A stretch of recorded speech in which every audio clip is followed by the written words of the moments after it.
আমি মেয়ে সেজে 5 বছর পর্যন্ত মেয়েদের ম্যাসাজ করতে থাকি, কিন্তু কেউ বুঝতে পারত না আমি একজন পুরুষ। একদিন একটা ধনী মহিলা আমাকে দিয়ে ম্যাসাজ করায়, আর সে আমাকে নিজের বাড়িতে সারা জীবনের জন্য রেখে দেয়, আর রোজ সে আমাকে দিয়ে ম্যাসাজ করাতো। একদিন আমি ম্যাসাজ করছিলাম, তখন আমার গায়ের ওপরে তেল পড়ে যায়। সেই মহিলা আমাকে তার কাপড় দেয় আর বলে কাপড় বদলে নাও। আমি ঘাবড়ে যাই। যখন আমি তার সামনে কাপড় চেঞ্জ করছিলাম তখন আমার পায়ের তলার মাটি সরে যায়, কারণ আমি গরিব মানুষ ছিলাম। ইন্টারমিডিয়েট পরীক্ষা দেওয়ার পর আমি চাকরির খোঁজ করতে শুরু করি, কারণ আর পড়াশোনার জন্য আমার কাছে কোনো টাকা ছিল না। আমি কোনো চাকরি খুঁজে পাচ্ছিলাম না, আর তার সবথেকে বড় কারণ আমার ব্যবহার, স্বভাব। আমি তো তৃতীয় লিঙ্গের ছিলাম না, আমি পুরোপুরি একটা ছেলে ছিলাম। কিন্তু তাও না জানি কেন আমার গলার আওয়াজ মেয়েদের মতো ছিল, আর আমার হাত পা ও মেয়েদের মতো ছিল। আমার হাত পায়ের গঠন দেখে আমার বন্ধুরা আমাকে সুন্দরী বলে ডাকত। কোনো কোনো লোক তো মনে করত আমি হয়তো তৃতীয় লিঙ্গের, এমনকি আমার বাড়ির লোকেরাও এমনটা ভাবত। কিন্তু আমি একজন পুরুষ ছিলাম। কিন্তু না জানি কেন আমার হাত পা এমন ছিল, আর আওয়াজ ও কিছুটা মেয়েদের মতো ছিল। আমি যেখানেই কাজের জন্য যেতাম কেউই আমাকে কাজ দিত না, সবাই আমাকে তৃতীয় লিঙ্গের মনে করে তাড়িয়ে দিত। কেউ আমার কথা বিশ্বাসই করত না যে আমি একজন ছেলে। যদি আমি সত্যি তৃতীয় লিঙ্গের হতাম তাহলে সেটা আলাদা কথা ছিল, কিন্তু আমি তো সে রকম ছিলাম না যে রকম এই সমাজ আমাকে ভাবত। আমার বাড়িতে পয়সার অভাব ছিল, আমার বাড়ির লোক ও আমাকে অনেক বিরক্ত করত। তারাও আমাকে ঘৃণা করত, কারণ তারাও আমাকে অদ্ভুত মনে করত। আমার মা বলতো, তোমাকে না মেয়ের মতো দেখতে না ছেলের মতো, তোমাকে দেখতে যদি ছেলের মতো হতো তবে তুমি এতদিনে চাকরি পেয়ে যেতে আর আমাদের সংসার চলে যেত। কিন্তু তুমি তো অদ্ভুত, এরকম আর কেউ নয়। আমার নিজের মা আমাকে বলতো, যখন পৃথিবীতে সবাই ছেড়ে চলে যায় তো তার মা তার পাশে থাকে, কারণ মা তো মা হয়। কিন্তু সেই আমাকে ভুল বুঝত।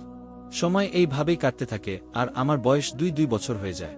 আমি ভীষণ চিন্তায় থাকতাম, আর সেই চিন্তার জন্যই আমি আমার বাড়ি ছেড়ে দিই আর অন্য শহরে চলে আসি। কিন্তু অন্য শহরে এসেও আমাকে চাকরির জন্য ধাক্কা খেতে হয়, কিন্তু আমি কোথাও চাকরি পাই না। তারপর আমাকে একটা লোক ভরসা দেয় যার একটা মেসেজ স্টোর ছিল, আর সে ছেলেদের মেসেজ করত। সে আমাকে বলে, তুমি এখানে কাজ করো। আমি তার স্টোরে কাজ করা শুরু করি, কিন্তু সেখানেও সবাই আমাকে তৃতীয় লিঙ্গের ভেবে আমাকে নিয়ে মজা করা শুরু করে। তার মধ্যে তো একজন আমাকে বিরক্ত করার কোনো সুযোগই ছাড়ত না। সেখানে আমার সহজের সীমা পার হয়ে যায়, আর আমি সেই স্টোর ছেড়ে দিই। তখন আমি ভাবি, সমাজ যখন আমাকে মেয়ে মনে করে তখন আমি মেয়েই হয়ে যাব। আমি নিজেকে ছেলে হিসেবে প্রমাণ করার অনেক চেষ্টা করি, কিন্তু আমি হেরে যাই। তখন আমি নতুন রাস্তার কথা ভাবি। আমি একটা মুখোশ কিনি, আর মুখোশ পরে পুরোপুরি মেয়েদের মতো সেজে ফেলি। তারপরে আমি কাজ খোঁজা শুরু করি, আর হঠাৎ আমি কাজ পেয়ে যাই। একটা দোকানের মালিক আমাকে কাজে রেখে দেয়। সে বলে, তোমাকে দেখতে নিশ্চয়ই খুব সুন্দর হবে, যদি তুমি মুখোশ খুলে ফেলো তবে আমার দোকানে অনেক বেশি লোক আসবে।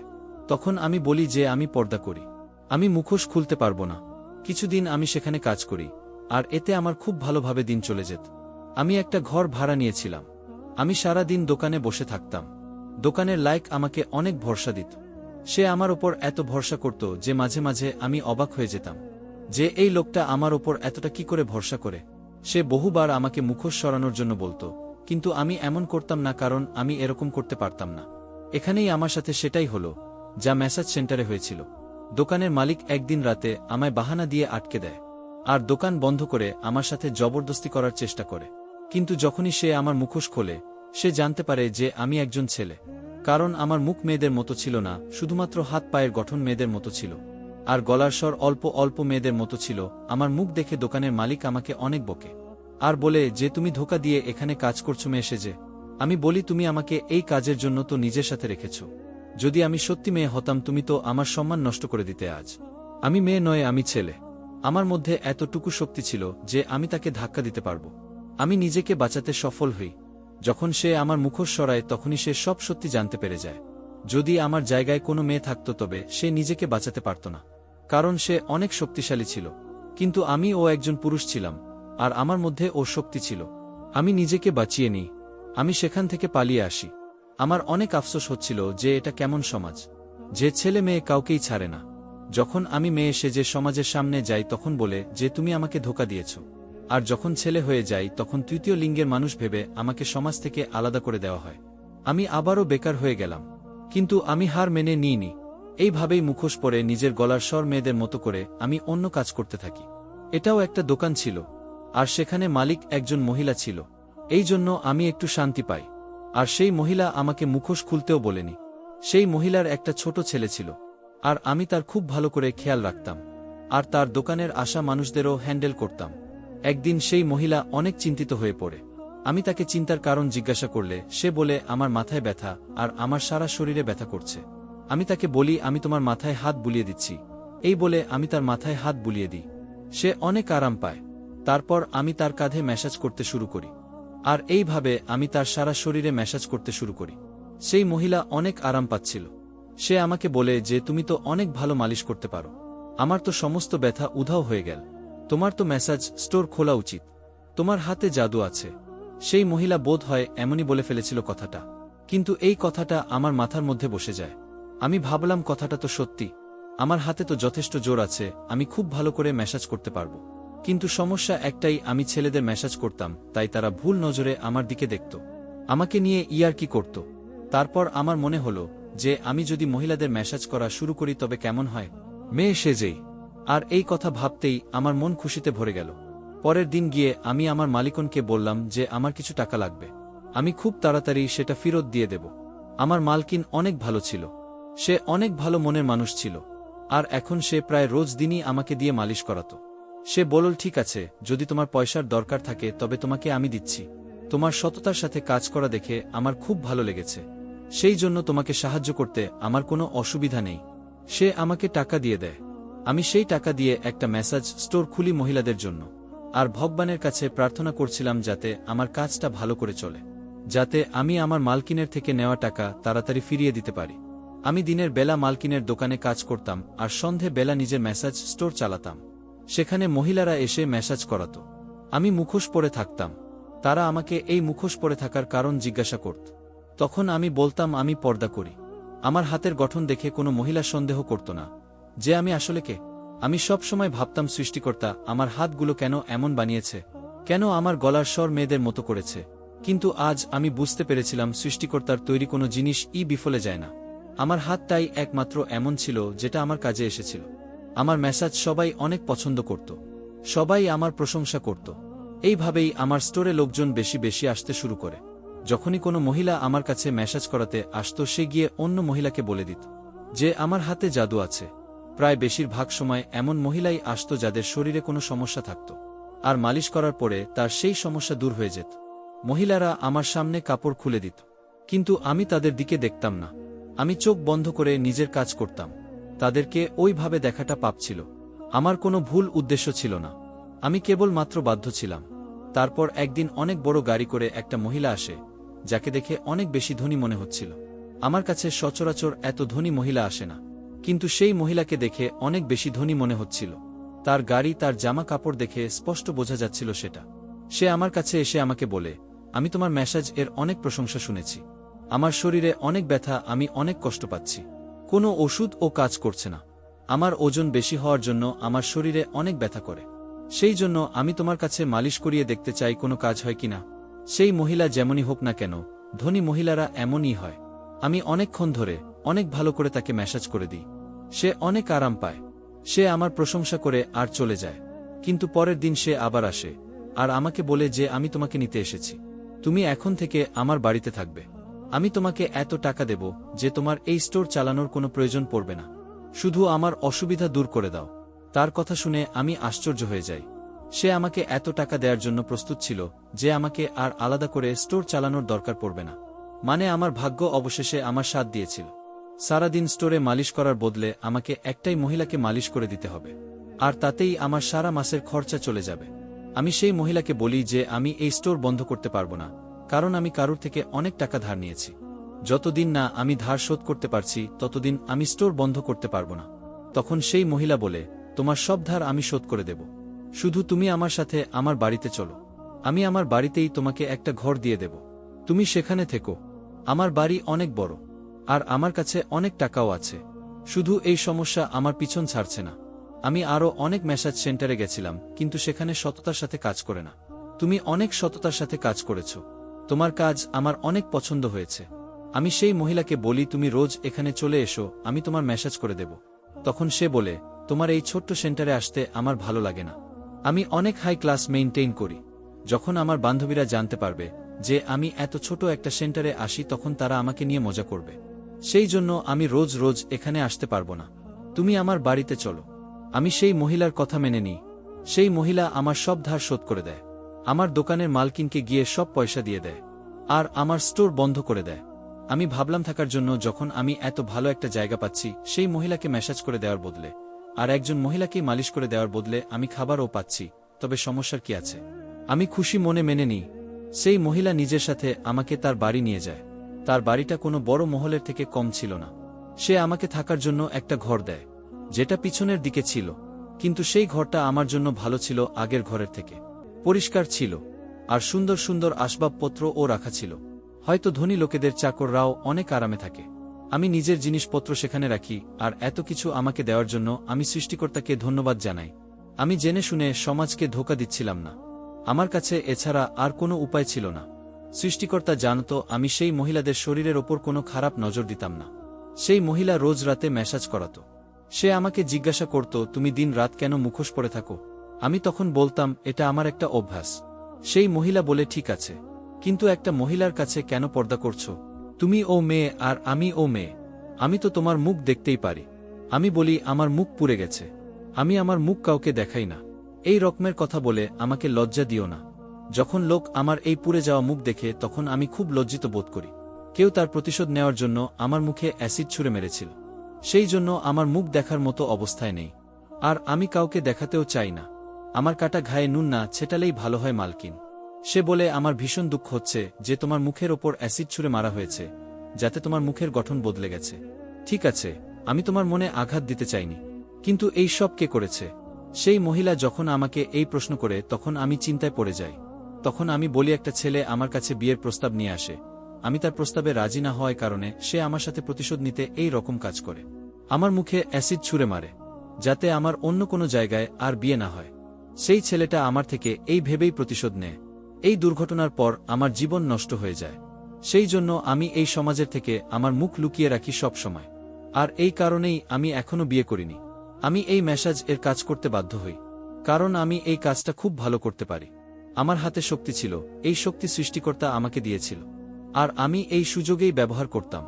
আমি আমার মুখ আর মুখোশের ব্যাপারে এই রকম একটা গল্প সেই মহিলাকে বলি, যাতে সে আমার কথায় বিশ্বাস করে।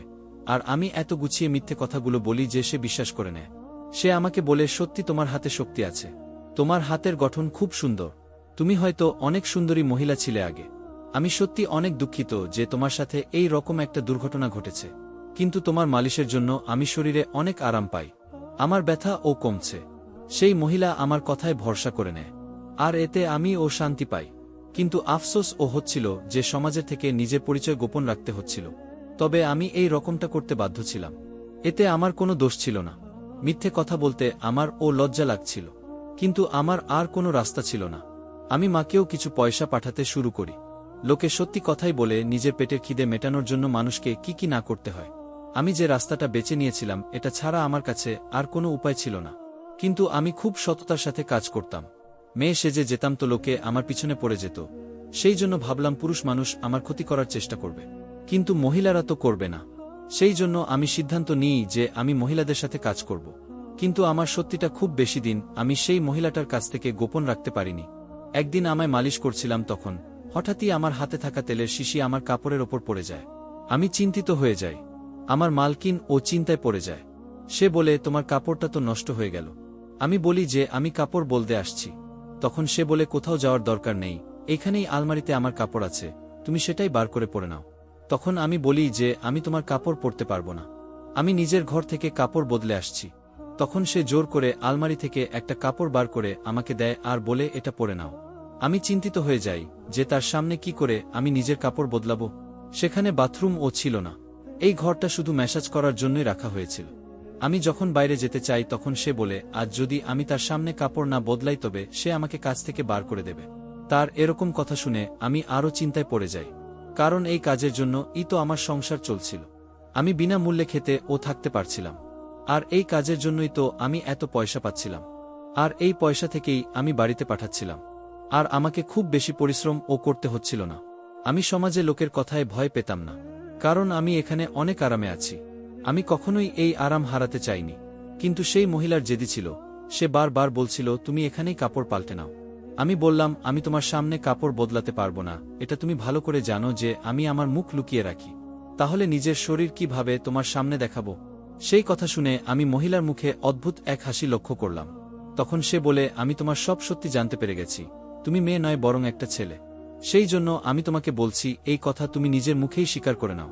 সেই মহিলার কথা শুনে আমি হয়রান হয়ে গেলাম। সে এতটাই চালাক ছিল যে সে বুঝতে পেরে গেছিল।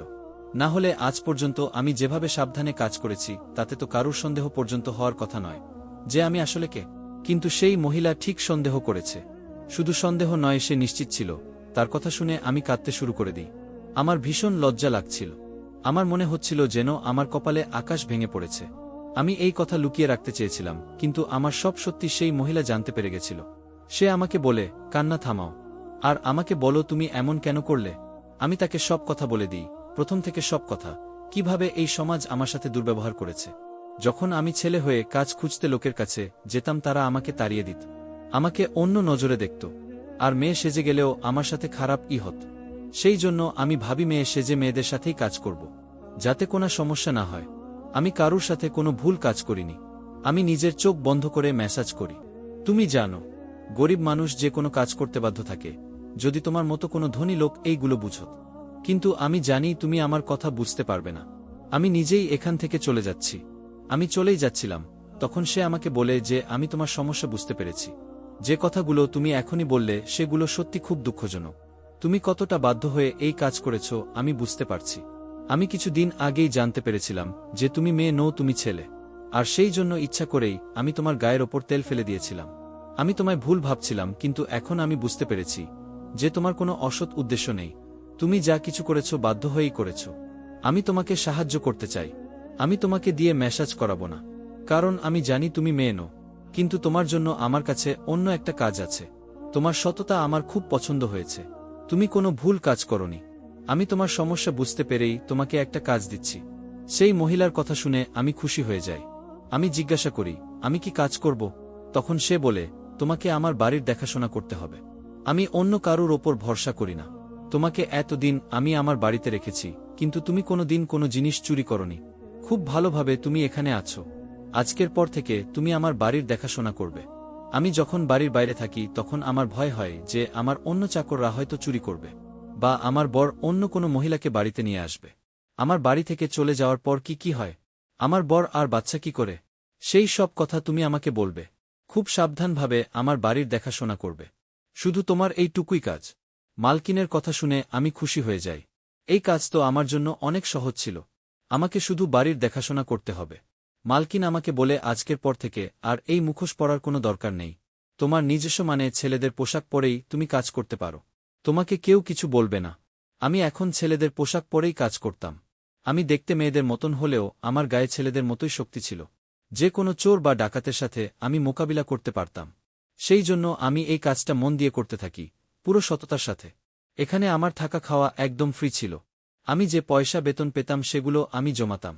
আর এইভাবেই পয়সা জমাতে জমাতে আমি নিজের একটা ছোট বাড়ি কিনেছিলাম। নিজের বাবা মাকে এখানে নিয়ে চলে আসি। সেই মহিলার বাড়িতে কাজ করি প্রায় 10 বছর হয়ে গেল। সেই এখন অসুস্থ হয়ে বিছানা শয্যা, কিন্তু সে আমাকে চাকরি থেকে বার করে নিয়ে এখনো। আমি তার ভরসা অর্জন করেছিলাম। সেই মহিলা আমাকে বলে, আমি জীবনে অনেক লাইক দেখেছি, কিন্তু যে সততার সাথে তুমি আমার কাজ করেছ, আর যেভাবে চোখ বন্ধ করে তুমি আমার ম্যাসাজ করতে, তখনই আমি বুঝতে পেরে গেছিলাম যে তুমি একজন ভালো মনের মানুষ। শুধু তুমি বাধ্য হয়ে এই কাজ করছ। তোমার এই সততা দেখেই তোমাকে আমি আমার বাড়িতে থাকতে দিই। আজ আমি অনেক খুশি। আমার বাবা মা ছোট্ট একটা ঘরে থাকত, আর আজ আমি তাদের একটা ভালো বাড়িতে রাখতে পেরেছি। সত্যি বলে লোকে, সৃষ্টিকর্তা প্রত্যেককে কোনো না কোনো জিনিস ঠিকই দেয়। আমার কাছে পয়সা ছিল না, কিন্তু সেই মহিলার মনে আমার জন্য ভরসা ঠিক সৃষ্টিকর্তা তৈরি করে দিয়েছিল। আর এতে আমার সব সমস্যা দূর হয়ে যায়। আসলে এই সব কিছুই আমার ভাগ্যে ছিল। আমার ঘটনা শুনে আপনাদের নিশ্চয়ই আমার মতো লোকেদের ব্যাপারে ধারণা হয়ে গেছে, যে আমাদের মতো লাইক যারা পুরুষ হওয়ার পরেও কিছু করতে পারে না, তারা কতটা অসহায় হতে পারে। আপনাদের কাছে আমার অনুরোধ, আমার মতো যদি কোনো লোক আপনারা কখনো দেখতে পান, তবে তাদের সাথে দয়া করে ভালো ব্যবহার করবে। যদি একটা মানুষ পুরোপুরি তৃতীয় লিঙ্গের হয় তবে সেও এই সমাজে কোথাও না কোথাও ঠিক জায়গা পায়, আর সে সেই কাজই করে। কিন্তু যদি একটা পুরুষের হাত পায়ের গঠন মেয়েদের মতো হয়, তার গলার স্বর মেয়েদের মতো হয়, দেখতে মেয়েদের মতো হয়, তবে এই সমাজে টিকে থাকা তার জন্য অনেক কঠিন হয়ে যায়। ঠিক সেই রকমই যেখানে পাগলরা থাকে, যাকে পাগলাগার বলে, তারা সেখানেই থাকে, কিন্তু তাতে কারুর কোনো আপত্তি থাকে না। যারা অর্ধেক পাগল হয়, না তারা পাগলাগারদে থাকতে পারে, আর না নিজের বাড়িতে শান্তিতে থাকতে পারে। আমাদের মতো লোকদের সমস্যাগুলো ঠিক এই রকমই। বন্ধুরা, আমাদের এই গল্পটি যদি ভালো লেগে থাকে, লাইক, কমেন্ট, শেয়ার ও সাবস্ক্রাইব করে আমাদের পাশেই থাকবেন। ধন্যবাদ সবাইকে, ভালো থাকবেন।